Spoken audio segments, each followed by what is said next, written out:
Hi, my name is Wayne, and this is Type Tested. Today, I'm going to be doing something a little bit different. You'll notice that there is conspicuously the absence of a typewriter in front of me. Instead, what you have on the desk is a blank placard. And that is because today, I want to talk about type styles.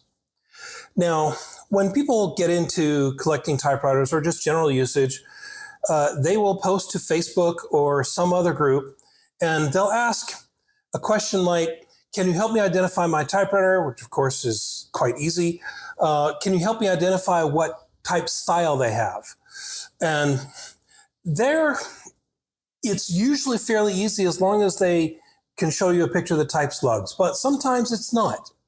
And in other times, the information you get isn't quite accurate. And it takes a little bit of detective work to be able to figure out what exactly you have on your typewriter. So I am going to introduce you today to the different aspects of a typeface and how to identify one versus the other and what goes into making a type style distinctive and effective for a particular purpose. Now, first I'll start with a definition. Typeface, font, and type style historically are not technically the same thing. Today, they're often used quite interchangeably, but this is not actually correct.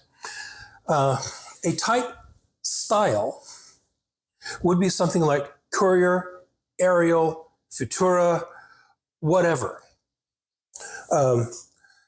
That's the family of type. A typeface would be something like Helvetica Bold, Helvetica Bold Sans Serif, so without the serifs, and 12 point, 6 point, whatever. The font historically referred to the actual casting of the letters. So you would take, the way it worked is you had a mold which had the letter carved in it in inverse, or actually stamped in inverse, like a piece of copper. And you would pour a hard lead alloy or something into a mold that would get you that particular type slug. And then you would use that on a handset, composing stick, or what have you. Later on, of course, these became the slugs on the typewriters, not the type bars, just the slugs. And that was where the word font came from. Later, font, typeface, type style, they all tend to be used interchangeably, but there is a difference. And these days, font is the more common word because that's just the way that the language evolved.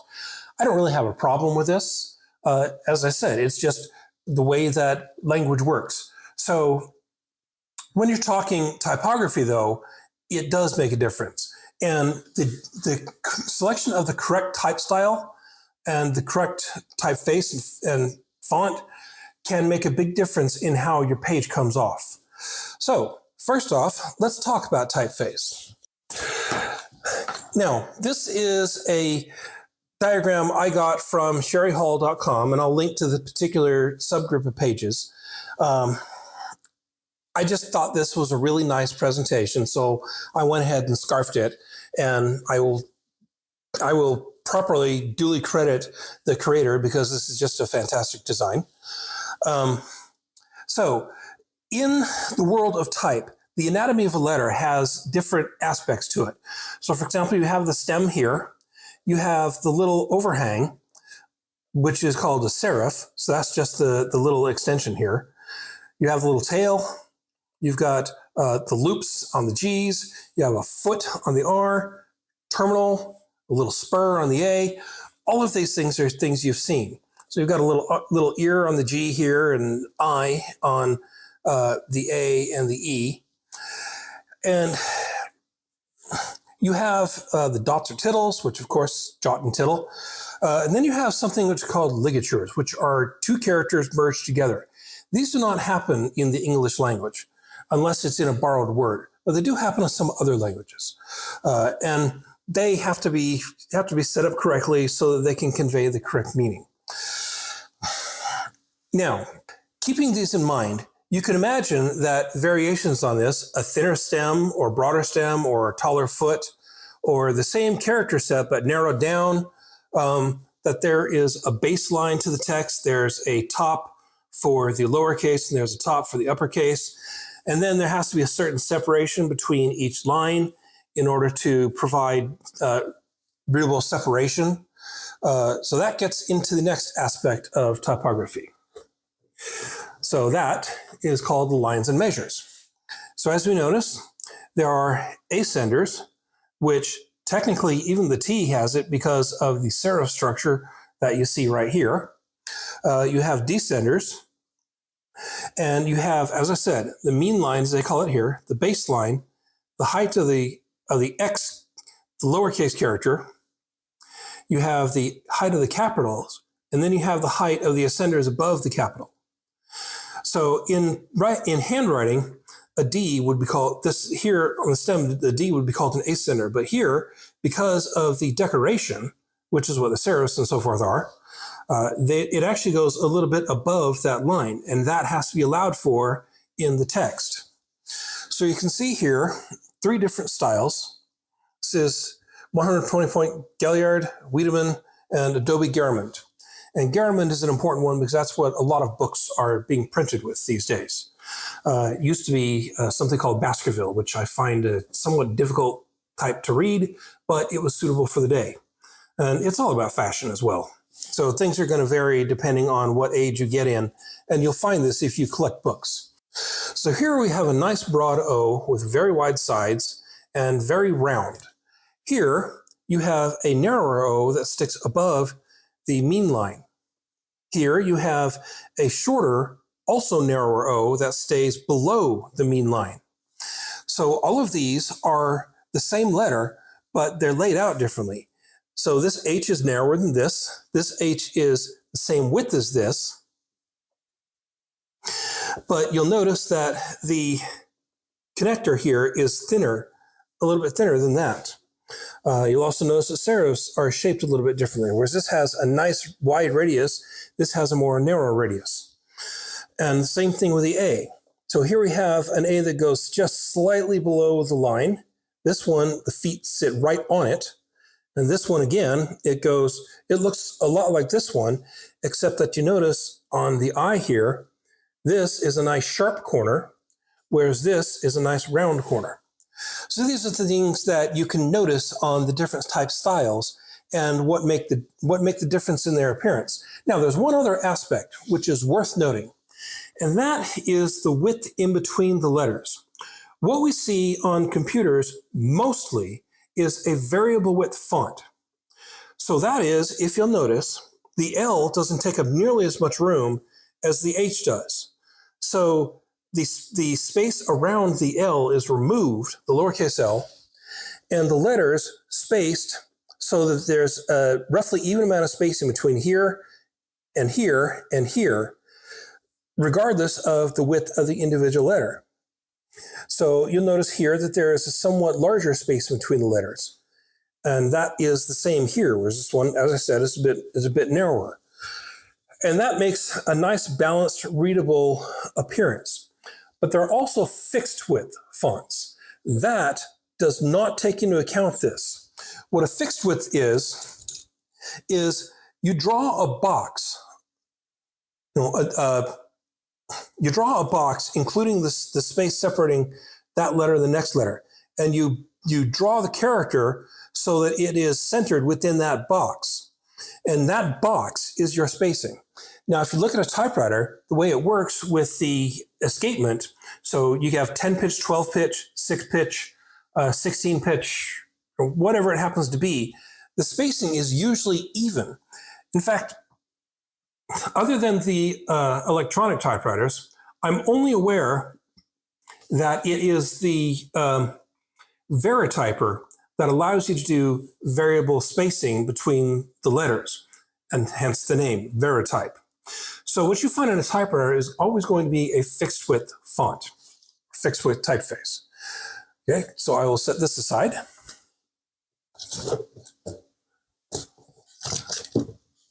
And now we have a another example of a letter. And like I said, we've already gone over some of this, but you'll notice printed large like this, you can quite easily see the differences. So here we have the tail, or the spur. We have a loop that varies in width from this point to this point, and then shrinks back down. And we have a nice straight end on the terminal and a nice little swoop. Here we have a rounded terminal. We don't have any tail. We still have that little bit of variableness, but it's a much simpler character. So this one is a little bit more decorative. This one is a little bit more simple. And in some cases, a simpler typeface can be more legible than a more decorative one. So let's look at another letter. And you'll notice again that we have a wide stem here, a narrower stem here, which is typical. But here we have a much narrower stem on this side. And you notice in this one, this radius here comes out until it's level. This one kind of keeps going up. So there are certain details which you can notice on the serifs that distinguish these two letters from each other, along with that narrower right-hand stem. Now, this gets back to what I was talking about earlier. These bits of decoration here, these are called serifs. And this is all they are, decoration. They make the text look a little bit more formal, a little bit more inviting in some cases. But as I said, a simple letter still gets a point across and can be easier to read in certain circumstances. Next, we have an example of two A's and two E's. And again, you'll notice this one, the E goes a little bit off. And that gets to something that was not discussed on those diagrams, and that is the axis of a character. Normally, the axis is going to be straight vertical. A script will tend to be sloped forward a bit. But some fonts, you'll see that the E here will also be tipped up just a little bit, and the axis will be back by about 5 degrees. And that too can help make a typeface distinctive, depending on what you do with those different characteristics. So once again, we have the same letters I talked about earlier, except this one is a little bit different E. You'll notice that the line is even all the way around and ends with a nice little curve on the terminal. Here we have a narrow bar. We have a nice half circle I. We have a thick text here. So think of this like this end here, which would be like a calligraphy pen. So you draw up, and then as you move over without reorienting the pen, the line starts to become thinner, then it gets thicker. And again, on here, you would change the orientation specifically to bring the terminal to a nice thin point. So that's where some of that design comes from. Now, let's examine another couple of characters. And the W, is a little bit more interesting because here we have 4 different styles of W. So we have the straight double V. That's literally what this is. In a lot of languages, it's called a double V. And you notice that the center here goes right up to the top. The lines are perfectly even and they're all perfectly sharp. All the corners are perfectly sharp. Here we have the same sort of thing. However, the center doesn't go all the way up. It stops considerably short. And that, again, is common, especially for lowercase letters. You more typically find this in uppercase and that in lowercase, but it can exist in both. Now here we get something a little bit more decorative. So we have a crossed W, or a double V, which is actually crossed. So here we actually have 4 points on the top, and each with serifs. So we have the thin stem, the thick stem, thin stem. So the overlapping here is also nice and elegant, but it can, as you see, it can be busy. It can look a little bit crowded. So there's another variant you see, which is this, where this stem goes away and the angle is compressed just a little bit so that you end up with a nice terminal slightly higher than you would here. But you still have the 3 serifs. This is just as elegant, but much more readable than this is. These are nice and simple, and they'll do the job any day of the week. If you want something a little more formal, especially in a capital letter, that's what you're going to choose. Now, getting back to another diagram from Sherry Hall. A set of G's in different typeface. So here we have Times New Roman. You see the loop, you see the little kind of connector here, and you have the ear on here, just going straight across. So you've got the kind of calligraphy sort of style. You have an O sort of loop here, where here you have a nice round one, and an ear going up and over to the side. You've got the compressed bottom, but it's all a nice even line. So that's Franklin Gothic. This is Bembo. You notice that the ear goes out and it flares just a little bit. You also have the calligraphy sort of design here, but it's a little bit more, there's a little bit more of a flourish to it than Times New Roman. Now, some of these are fonts I've never heard of, but they exist. So you can compare the ears here and see that virtually everyone is different all through the list. So this one, Firenze, being a little bit overkill, trying to make a big deal of itself. So you have a nice thick line, nice thin line. So this is used with a very broad pen tip, which is then moved down into a nice narrow line on the bottom. So this is a much more decorative style, not appropriate for printing literature, but which may well be appropriate for printing signs and other such things. And that's what you have to consider. What is your medium? If you're printing on a semi-white, semi-tan book page, then you're going to want to use one or two types of fonts primarily. Others can do, but there is a certain contrast there and a certain desire for particular readability that must fall into place. For a newspaper, well, that's what Times New Roman is. The London Times New Roman character set. So this was specifically designed for newsprint. And you all know the gray character of newsprint. So there, you want something that's elegant, but you also want something that's space efficient and very quick and easy to read. But here, a simple typeface wouldn't really do the job because that would tend to undersell the paper. If you're printing a sign or a greeting card or a birthday announcement, well, maybe Comic Sans is actually appropriate. A lot of people hate that font, but it has its applications. Just don't do it on a book report. That's all I can say. So again, let's get back to some of the other aspects here. So Officina Serif is very, very interesting in that it has the eye of the G sticking, or the loop of the G sticking way down. So it's tall and narrow. Here you have a nice big circle. And all of these create different interests in different ways. So when you're looking at a typeface, if you can't identify it readily, one of the things you can do is go through the documentation that you can find, and it's out there. It's sometimes a little bit difficult to locate. There is not really a central place for it, but Ted Monk's blog, he presents a good deal of them.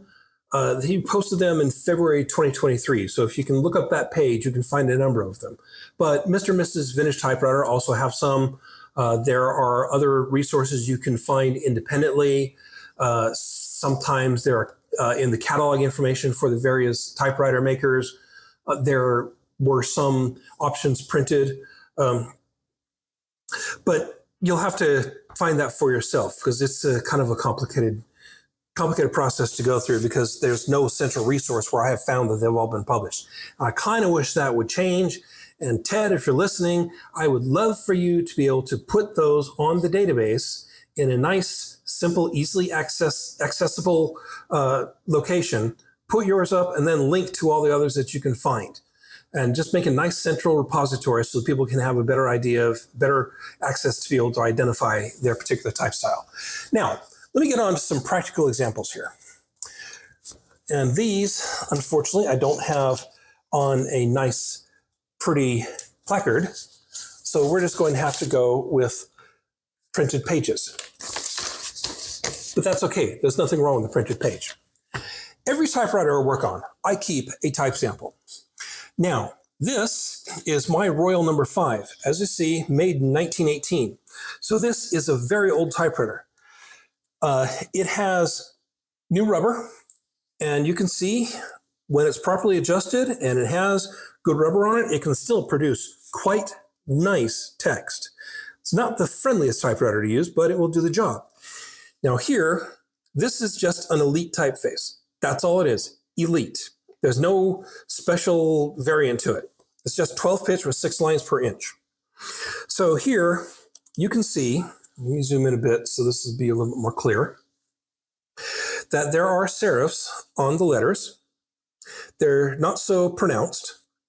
They're kind of basic, and it's kind of a basic text. Now you look at the W here, and you can see that this lowercase w is kind of like the second double V that we looked at earlier. This guy. But because it's such a small text, it's kind of hard to see. So sometimes you need a magnifying glass to be able to look at these things correctly. And you'll notice that the capital and the lowercase w are a little bit different, as I noted. They tend to be for the sake of readability, because in a lowercase you have less room. You don't want to be nearly as busy as you do in an uppercase. So here on the Y, for example, we have a nice flat foot, whereas on the descender, because there is no descender here, we have a little tail and a little rounded bulb at the end of it. So it looks a little bit better than simply reducing that in size. So you get a little bit different decoration in uppercase and lowercase, and that is quite common. Now, this is from a Royal KMM. This was made in 1940. So a little bit later, same typewriter manufacturer. This is pica. Okay, and there's nothing else with it, just pica. All right, so that gets into the question of what is pica and what is elite. Well, these are kind of generic names. Pica is really a measurement of size. It comes from a Latin word. Don't ask me to remember what that is.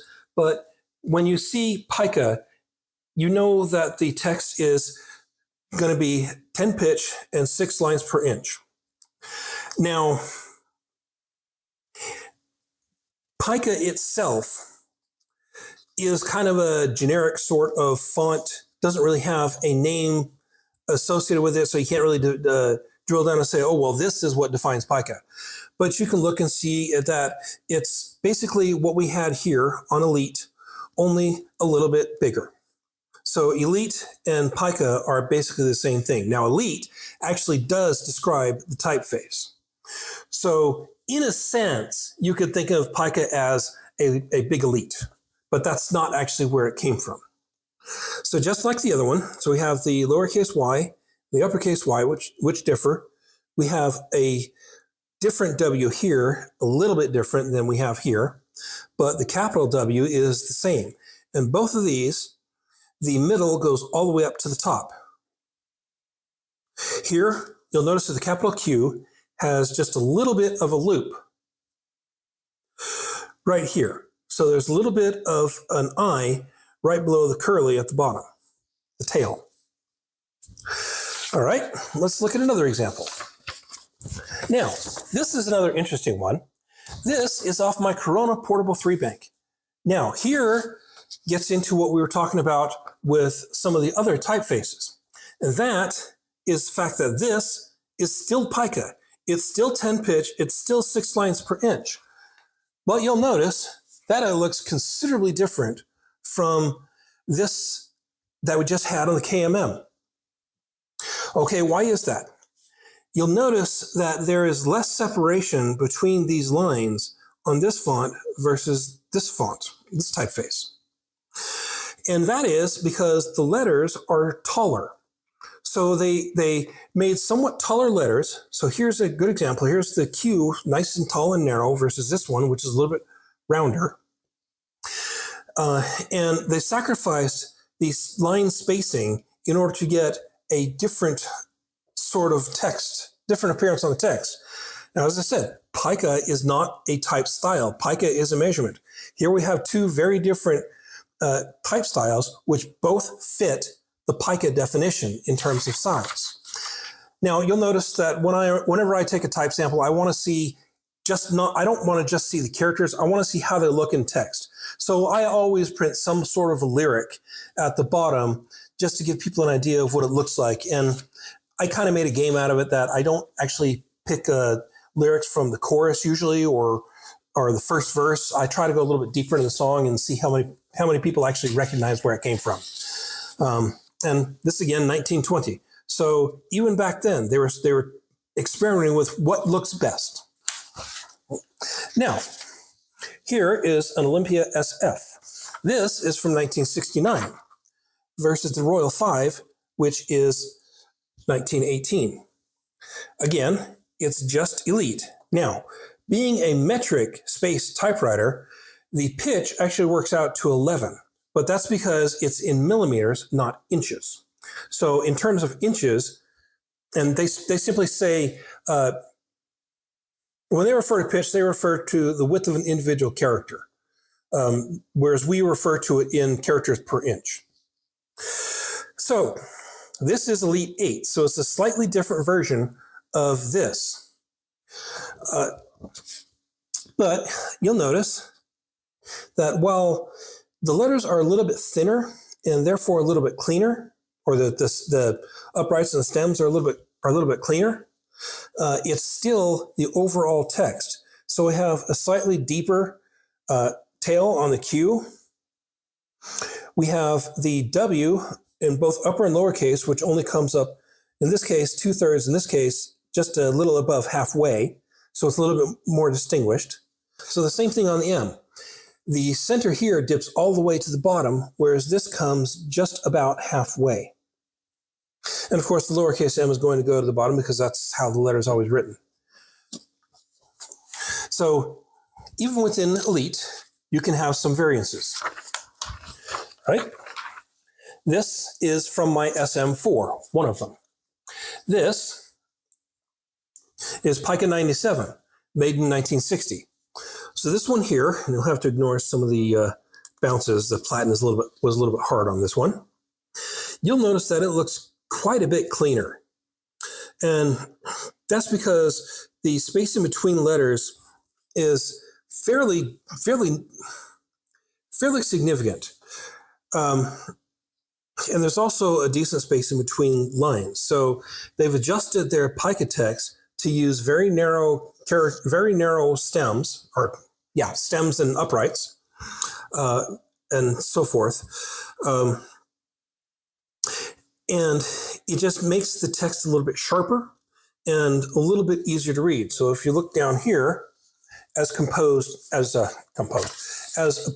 to something like this, you can see, even though it's red, that this is a little bit more difficult to read than this. This is a little bit cleaner, a little bit nicer, but it still does the job. All right.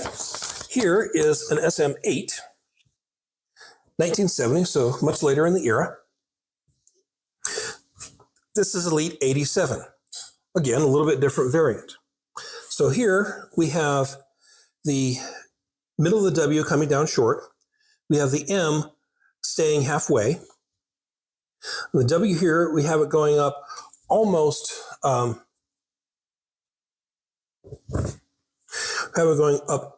the way, but not quite.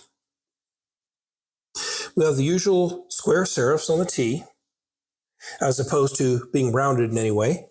It really is a nice, simple, and fairly elegant type for general correspondence.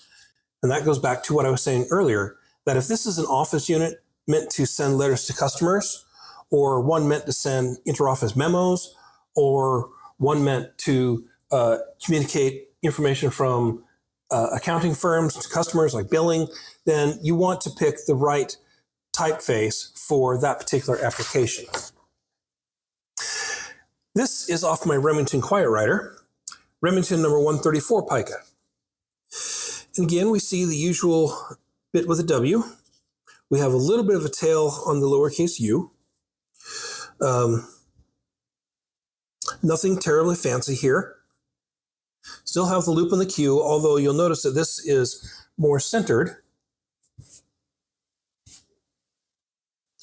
and not over to the side so much as it was on others. Nothing special. Now we get into an italic typeface. This one comes off of typewriter I just got finished working on, my Wanderer Klein Continental.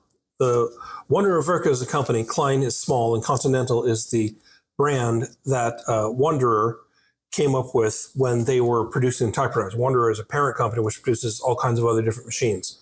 I think they actually still exist. So here, you notice that the axis is a little off. So this is probably closer to 20 degrees, so it's a little bit more than your standard italic. And they do make a reverse italic, which is kind of interesting. It's a very rare typeface, but you will find it. Just like they make upright script, which is also a very interesting typeface in and of itself. Now, with an italics type, it's much more appropriate to do the sort of decorations that you would find on other fonts. So it's appropriate to give a little bit more of a flourish, to be a little bit more interesting in decoration, because you're trying to make a point with an italics typewriter. You're not just typing the fine print. In fact, this is pica 64, pica italic 64, so it's not exactly fine print. And again, another example of Elite, and this is from my Smith Corona Skywriter 1959, and nothing out of the ordinary. Now, as far as typeface identification, this is a picture of some of the slugs on my typewriters. Again, I always take pictures of this and I always post them with my typewriters, but this presents some interesting things which are worth looking at. So you'll notice that we have this little line up here and down here and in the middle. This is your center line for the type slug. It's not the axis, it's the center of the slug. And that helps to be able to set this in a fixture to be able to solder it on correctly, or to position it so that you know that it's centered when you get done. Now, as far as identification is concerned, I have no idea what this S11 or SLL or whatever it is. That's something to do with the foundry. What's important here is this number here, and that is the 6. Now, this is off of Hermes Rocket. They only had a very limited number of typefaces available. So you'll find that this one matches the catalog.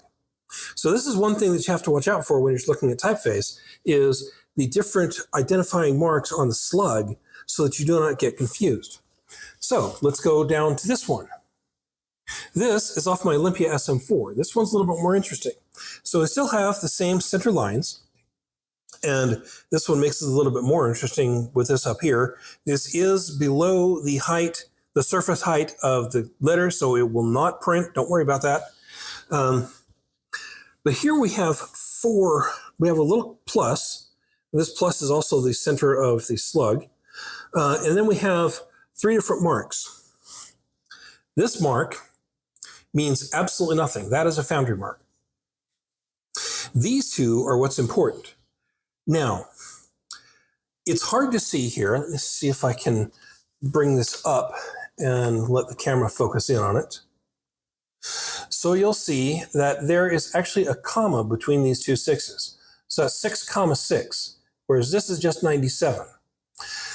Now, The Europeans are weird, and for you Europeans listening, you know it. For some reason, they want to put a comma where we in the US would put a decimal. So this 6,6 is actually 6.6, which represents 6.6 millimeters, which is the space between this point and that point. That represents the amount of shift that must occur for the lowercase and the uppercase to strike on the same baseline. 97 here, that's the font identifier. Typeface identifier, I should say. Of course, I'm always going to get that mixed up, but that's because everybody uses the same terminology these days. So this is something that you'll sometimes find on European typewriters, metric typewriters, and that especially goes for the Olympias. All right? Now, here is something from my Underwood 5.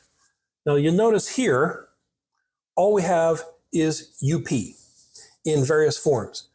That's just Underwood pica. That's all it is. An interesting thing about this is that you'll notice that the slugs are not in a nice even line. And that is because I believe that this is a rebuilt typewriter. Now, that was fairly common in the 20s and 30s to take a used typewriter that someone was casting off, rebuild it, and sell it cheap. So you bought it or received it for almost nothing, you'd spend time rebuilding it, and then you'd sell it at a profit, hopefully a profit. My Underwood Champion. I don't believe this one was rebuilt. I'm not sure why the slugs are positioned differently, but everything works. This, you'll notice, is DP. That stands for Distinctive Pica. Now, that's not to be confused with Director Pica that you find on other typewriters. So there is no number here. It's just simply the letter identifier. Here is my Royal Arrow, which again, it's just P. That's all you get, pica. Now, from my Smith Corona Clipper, Clipper 4 series. Again, we have a foundry mark and then 1. This is just simply pica number 1. That's all it is, generic pica text.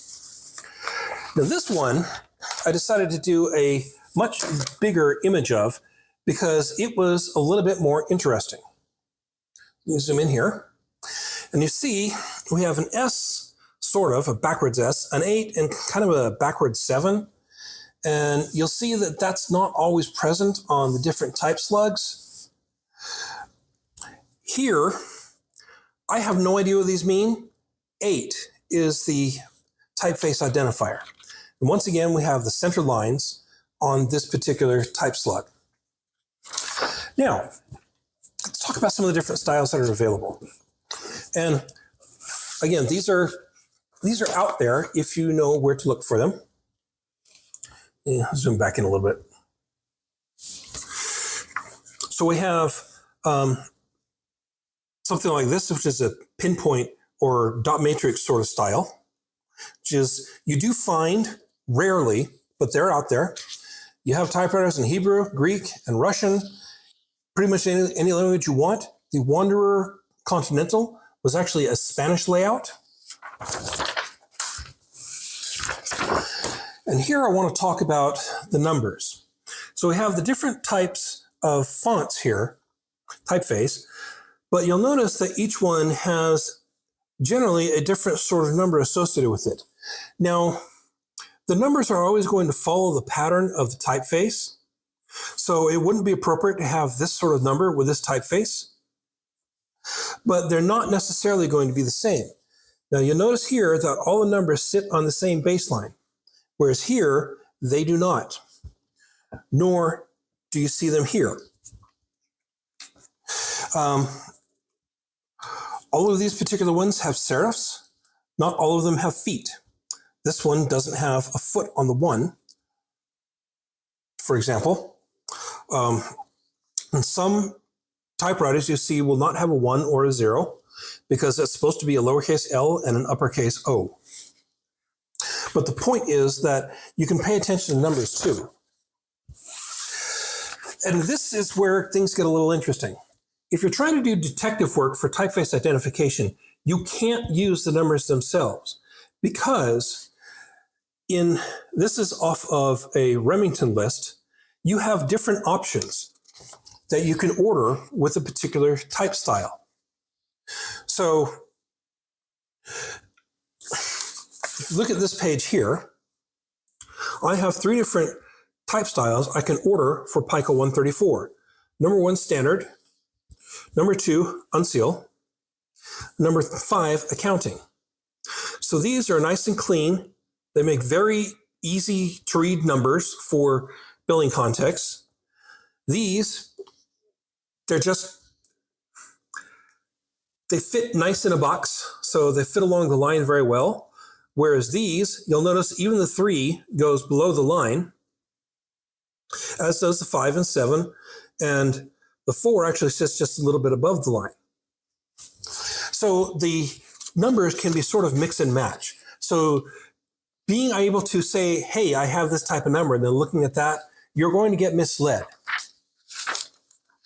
And beyond that, for Remington, you can even have different kinds of fractions. So you have these straight line fractions here. You have a split line, so a bit below and a bit above. It's kind of hard to see. You have italic fractions, modern Gothic, so you have a simplified number than you have here. And you also have diagonal fractions, which you'll find in some cases as well. So, and each of these presents a little bit differently. And you can see that the type styles that each of these can be requested with listed next to them. So obviously, you're not going to want to put an italic fraction next to a standard type style. So there are some restrictions. You don't want a magnetype style on a miniature type. So this would be like 3 lines per inch, whereas the miniature might be 8 lines per inch instead of the usual 6. Right? And that covers what I wanted to talk to you about with regards to type style and typography. So I hope all this has been useful, even if a little bit long. So if you have to go and do some detective work, you now know some of the things to look for and to try to figure out, well, how does this match up here? And I guarantee you, if you have to resort to that, you're not going to find a 100% match, but you can say it's most likely this type style or a type style like that. And every once in a while, I've had to do that, and it's been very challenging. So I hope that this makes your life a little bit easier. Once again, my name is Wayne, and this is Type Tested.